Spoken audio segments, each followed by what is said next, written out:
If we a can, person New in York the City crowd asked police why chief. he had done this. As shown on NYPD body-worn camera footage referenced in the complaint, Kayumi responded with ISIS.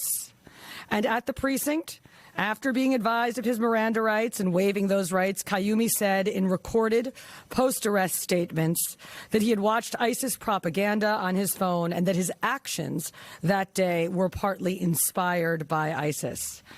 The complaint also details statements made by Amir Balat after his arrest. En route to the NYPD precinct, Balat made spontaneous statements without being questioned by NYPD officers that were captured on body-worn camera footage. He said, "This isn't a religion that just stands when people talk about the blessed name of the prophet.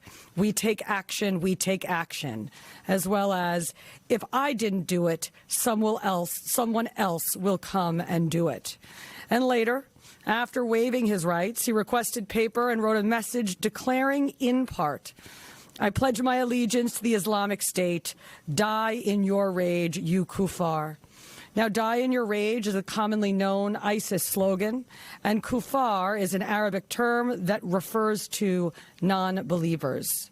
He also told investigators that he had hoped to carry out an attack even bigger than the Boston Marathon bombing, which he noted resulted in only 3 deaths. These statements, as set forth in the complaint, make clear that this was not random violence. This was a planned attack motivated by extremist ideology and inspired by a violent foreign terrorist organization. The complaint alleges not only why the defendants acted, but how. Preliminary testing has determined that one of the devices contained triacetone triperoxide, or TATP, also commonly referred to as Mother of Satan, a highly volatile explosive that has been used in multiple terrorist attacks over the last decade. As we have previously discussed, the NYPD identified a vehicle yesterday on East End Avenue that was linked to the defendants. Inside that vehicle, investigators recovered handwritten notes referencing TATP explosive and listing chemical ingredients for the type of explosive device used by the defendants on Saturday. Make no mistake, what happened this weekend was incredibly dangerous, and the ongoing investigation will be exhaustive. From the first moments of that investigation, the NYPD has been working seamlessly with our federal partners, many of whom have joined us here. In particular, the FBI's Joint Terrorism Task Force, which includes NYPD detectives working alongside federal agents. They have been at the center of this investigation. Members of the FBI and the Joint Terrorism Task Force, including NYPD task force officers, have executed search warrants at Kayumi and Balat's residences in Pennsylvania. Another important note, the 2 defendants arrived in New York City roughly 1 hour before they were arrested. According to our investigation, they crossed the George Washington Bridge with a license plate reader ping at 11:36 a.m. on Saturday, parked in front of 48 East End Avenue between 81st and 82nd Streets at 12:05 p.m., and walked to the protest. They ignited and threw the devices at approximately 12:15 p.m. and were immediately arrested thereafter.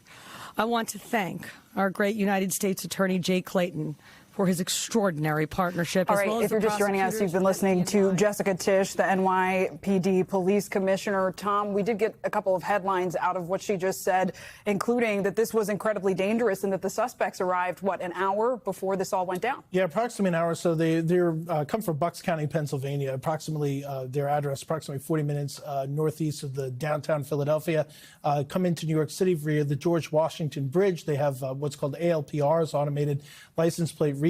So they knew the car that was there, and they knew their car apparently belongs to a family member. It has New Jersey plates.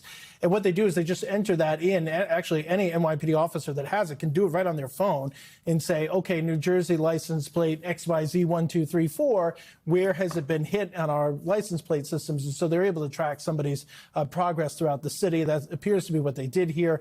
You heard the police commissioner very clear. That belongs to Amir Balat, the statements allegedly that she referenced, the ones about taking action. I was just referring to that as we were going to the press conference. And then the alleged signed statement as well that he made in front of investigators. We heard her specific quotes on that, too. That he hoped this would be bigger than the Boston bombing stuck out to me. Yes, he referenced the fact that it was only 3 deaths in Boston. Obviously, it was a lot more than that, having covered that incident in the trial, and the types of damage that this can do to a human being, even if they are not killed, the types of severe maiming of injuries that can occur when you have a bomb like this with the shrapnel that was found inside. Images of that are included in the complaint as well. So we see the nuts and bolts, literally, that are inside there that were designed to, create maximum damage. We thank you for watching, and remember, stay updated on breaking news and top stories on the NBC News app or watch live on our YouTube channel.